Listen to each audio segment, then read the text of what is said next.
là, c'est déjà la fin de la Food Week. Je suis trop triste et en même temps soulagée parce que je vais pas vous mentir, c'était intense. C'était intense, même si c'est des épisodes qui sont courts. C'est beaucoup de travail, mine de rien. Donc j'espère sincèrement que ça vous aura plu. N'hésitez pas à venir me le dire comme d'habitude. Pour le dernier épisode de la Pod Week, j'ai voulu terminer en beauté en vous parlant d'un concept.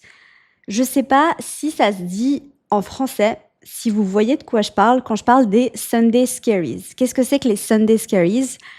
C'est un peu le blues du dimanche. En gros, c'est un peu quand, voilà, le week-end est terminé et là, t'es dimanche en fin d'après-midi et tu dis waouh, demain je dois retourner au taf, j'ai pas envie. Et crois-moi, je l'ai vécu, ce Sunday Scaries, avant de me lancer dans l'entrepreneuriat. Et c'est vrai que depuis que je me suis lancée dans l'entrepreneuriat, je n'ai plus jamais ressenti ce sentiment de « Oh non, j'ai pas envie d'être à demain pour reprendre le travail ». Et en fait, je ressens l'inverse, à savoir que dimanche, en fait, quand j'arrête de travailler le week-end, parce que c'est vrai qu'il y a certains week-ends où je travaille quand même, je fais pas tout le temps off, ça dépend de mon niveau d'énergie, ça dépend de la charge de travail. Et c'est vrai que cette année, en fait, l'année passée, j'ai pris pas mal de temps off pour moi. J'étais un peu plus en mode chill en 2024. Et là, la deuxième moitié de l'année 2025, c'est vrai que je suis un peu plus en mode on y va. Et du coup, ça m'arrive très souvent de travailler un petit peu le week-end parce que j'ai envie, je me force pas. Mais c'est vrai que j'ai toujours ce sentiment de waouh, je suis trop contente de reprendre ma semaine. Je suis trop contente, genre j'ai des trucs trop cool à faire. J'adore ce que je fais, je suis passionnée. Et en fait, je m'endors le dimanche soir en me disant incroyable. Et en fait, si je l'ai fait, toi aussi, tu peux le faire. Tout ça pour dire ça. Et je peux t'aider grâce à ton thème astral, évidemment, à identifier comment justement te sentir plus épanoui au niveau de ta carrière. Parce qu'au final, c'est pas si compliqué. Pour moi, il y a vraiment deux choses. Et c'est deux choses qu'on étudie en profondeur dans le workshop Astro Work, by the way. Si jamais tu veux vivre ta meilleure carrière, tu veux vivre la carrière la plus alignée possible avec toi, ça se passe dans Astro Work. C'est un workshop disponible pour tout le monde, que tu sois débutant ou plus avancé, où on va étudier des points spécifiques de ton thème astral, donc la maison 2, la maison 6, la maison 10, Mars et Mercure, pour t'aider justement à déterminer tellement de choses, mais c'est tout en lien avec le travail et la carrière. Et ça s'adresse aux personnes qui sont déjà heureuses et épanouies dans leur travail, mais qui veulent encore améliorer leur épanouissement et découvrir encore plus de rayonnement et de joie dans leur travail au quotidien. Et ça s'adresse aussi aux personnes qui se questionnent sur leur carrière, etc. Voilà. Je mettrai le lien juste en dessous. Astro Work est disponible jusqu'à demain soir, 23h59, en promo exceptionnelle pour les ventes privées. J'aime trop ton signe. Je compte sur toi pour te jeter dessus. C'est le premier lien juste en dessous dans les notes du podcast et dans la barre d'infos sur YouTube. Il y a 2 points. Le premier, en fait, c'est plus un épanouissement long terme. Et le deuxième, c'est plus un épanouissement court terme. Et pour moi, le remède aux Sunday Scaries, c'est vraiment un mix des deux. Et après, il y a d'autres choses aussi qu'on étudie dans Astro Work, mais je vais me concentrer sur ces 2 choses dans cet épisode de podcast. L'épanouissement long terme, c'est d'être aligné avec ton milieu du ciel. J'ai fait un épisode récemment sur le milieu du ciel. Je te conseille vraiment d'aller l'écouter si c'est un sujet qui t'intéresse parce que je fais le tour aussi des milieux du ciel en signe et je te donne des tips très concrets. Mais vraiment, le milieu du ciel, c'était plus en mode l'image publique. Là, dans Astro Work et dans cet épisode, on va plus prendre le milieu du ciel parce qu'en fait, tous les placements, tu peux les étudier sous des angles différents. Tu vois, tu peux mettre un filtre différent parce qu'ils ont tous des symboliques multiples. Okay, là, c'est plus le milieu du ciel en mode quelle est la direction de carrière idéale pour toi. Donc, tu vas étudier ton milieu du ciel, ta maison 10, avec ce filtre-là. Le filtre de ma carrière sur le long terme, comment je la construis. Qu'est-ce que je construis dans ma vie? Qu'est-ce que j'ai envie d'accomplir? Quelle est la marque que je veux laisser dans ce monde? Et de regarder déjà le signe de ta maison 10. Et comme on l'a fait pour la maison 8, évidemment, d'analyser ensuite le maître de ta maison 10 en signe et en maison, et d'aller regarder aussi si tu as éventuellement des planètes, des points, des nœuds, etc. dans ta maison 10. Voilà. Et d'aller ajouter ça en couche d'interprétation. Mais commence toujours par le signe et ensuite le maître Et voilà. Si t'as pas écouté l'épisode sur la maison 8, qu'est-ce que c'est que le maître, en fait, quand je parle du maître? Tu as le signe de ta maison 10, donc ça veut dire le signe de ton milieu du ciel, d'accord, qui est repérable de façon hyper simple sur n'importe quel site de génération de thème astral, en particulier astro.com, qui est mon préféré personnellement. Tu regardes le signe de ta maison 10. Est-ce que tu as la maison 10 en cancer, en balance, en capricorne, en gémeaux, etc. Et ensuite, tu vas regarder la planète qui gouverne ce signe-là. Donc, si tu as le milieu du ciel en bélier, le maître de ton milieu du ciel, c'est Mars.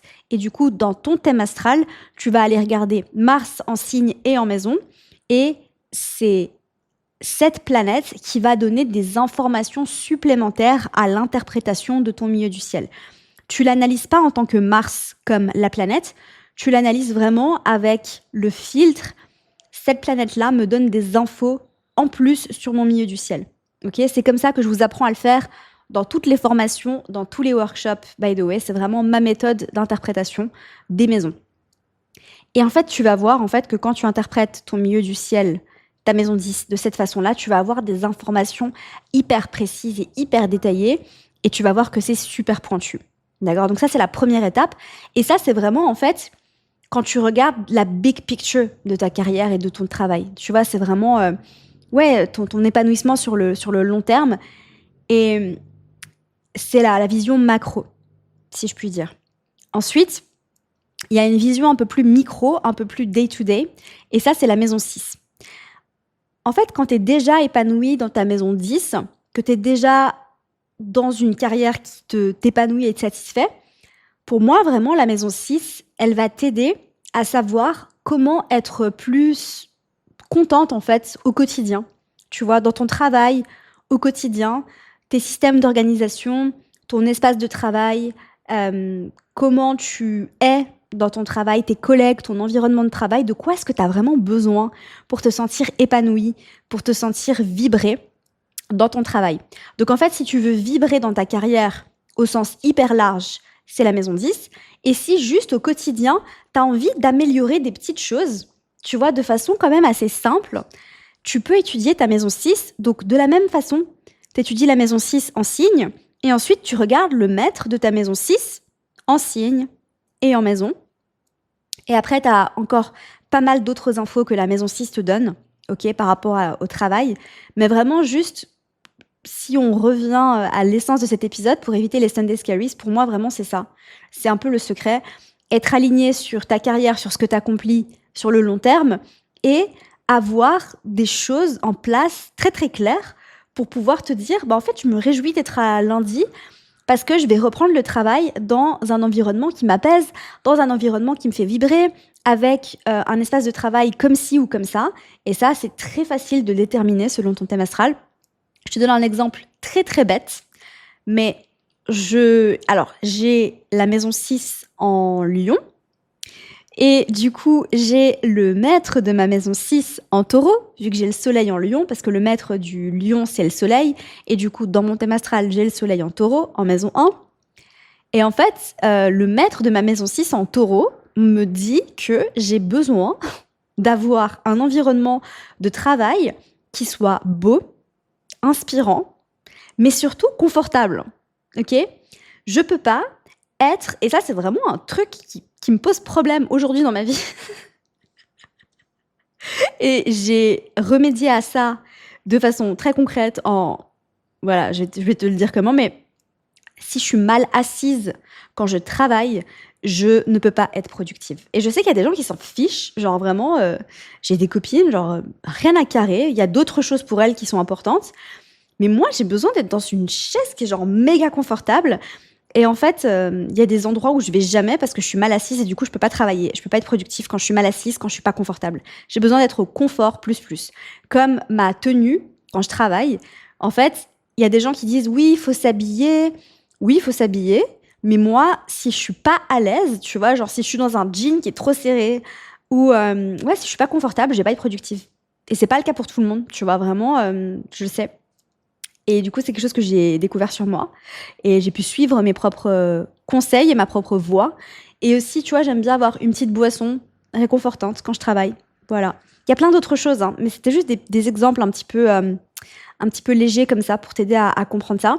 Donc, selon ton thème astral, voilà. Et après, voilà, maison 6 en Lion, vous l'avez capté, puisque je vous l'ai demandé, c'est pas seulement mon nœud sud en Lion, c'est aussi ma maison 6 en Lion. Au final, j'aime bien recevoir des compliments au travail, j'aime bien quand on me motive, j'aime bien quand il y a un espace agréable où les gens sont joyeux, où les gens sont... Enfin, en fait, j'aime bien quand il y a de la joie. Et la créativité a une place très très importante aussi.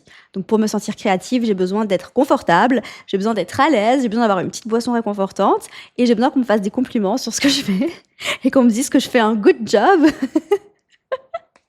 Et voilà, tout simplement. Et ça, c'est très facile de déterminer dans ton thème astral. Donc si jamais tu veux le faire avec moi, ça se passe dans AstroWork. Voilà, je t'attends de l'autre côté et je compte sur toi pour aller analyser tout ça dans ton thème astral et pour ne plus jamais vivre les Sunday Scaries parce que franchement, les gars, quand on se débarrasse des Sunday Scaries et que juste on est heureux dans son taf, c'est trop cool. Franchement, la vie, elle est trop cool d'être dans ton lit le dimanche soir et de te dire waouh. En fait, quand je prends un week-end off, le dimanche soir, je me réjouis de 2 choses. Mon café le matin, maître de la maison 600 €, et le moment en fait où, parce que quand je bois mon café, je travaille. En fait, je commence à boire mon café en même temps que je travaille. C'est un peu un rituel que j'ai. Je bois jamais de café quand je travaille pas. C'est marrant. J'ai mon petit café, j'ai mon ordinateur, j'ouvre mon ordinateur et là, je commence à travailler. Je réponds à mon équipe et tout, avec le décalage horaire. Et je suis trop contente. Voilà, et je suis trop heureuse. Et le dimanche soir, quand je vais m'endormir, je me réjouis de ce moment-là. Et je pense qu'on mérite tous de se réjouir de ce moment-là. Voilà. Bref, je compte sur toi pour te jeter sur les workshops, astro et formation si ce n'est pas déjà fait. Parce que, comme je te l'ai dit, il n'y aura pas de promo avant très longtemps. Voilà. Donc, si tu as ton œil sur une formation ou un workshop, j'aime trop ton signe, je te conseille d'y aller maintenant. Voilà. On a des workshops et des formations pour tous les goûts. Voilà. Comme je te l'ai dit, Astro Love pour l'amour, Astro Self Love pour l'amour de toi, Astro Sex, Astro Work, Astro Bidet pour étudier ta révolution solaire et comprendre les enjeux de ton année. On a aussi J'aime trop mon signe, qui est une formation pour apprendre à lire ton thème astral, Aspect Astro pour les aspects. On a même une formation plus avancée, donc j'en ai pas parlé cette semaine, mais voilà, c'est une formation qui est pas pour les débutants, c'est une formation sur les transits, qui est plutôt pour les personnes qui ont un niveau avancé en astro, qui ont envie d'apprendre à interpréter les transits planétaires et pouvoir donner des consultations de lecture de transit. Voilà, tu auras toutes les formations détaillées aussi, juste en dessous. Voilà. Mais écoutez, c'est déjà la fin de la Pod Week, les gars. On se retrouve jeudi prochain pour un nouvel épisode. Si vous avez des recos, s'il y a des choses que vous voulez entendre, si vous avez des envies en particulier, n'hésitez surtout pas à m'envoyer un petit DM sur Instagram ou à le mettre dans les commentaires. Juste en dessous si tu m'écoutes sur YouTube. Voilà, plein de bisous, prends soin de toi et passe un bon week-end. Bye!